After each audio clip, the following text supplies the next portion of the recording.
How to create flash effect. To begin, I added 2 videos to my timeline and I would like to add a flash effect in between them. Right-click in your project panel and select New Item, Adjustment Layer.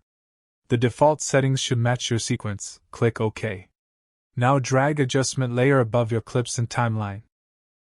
Now right-click in your adjustment layer and choose Speed/Duration and set duration to 20 frames. Hold down the Alt and scroll to Zoom and Timeline.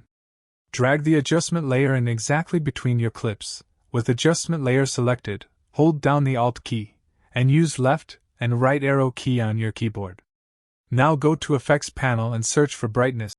Drag and drop Brightness and Contrast effect into your adjustment layer.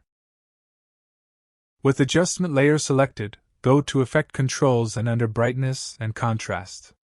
Now move the playhead to start and click on Stopwatch next to both Brightness and Contrast to create starting keyframes. Move the playhead to the center and set Brightness and Contrast to 100. Move the playhead to the end and click on this Reset Parameters button to create keyframes with starting values. Now we have this nice flash effect in between clips. Anyway guys, thanks for watching and I hope you found this useful.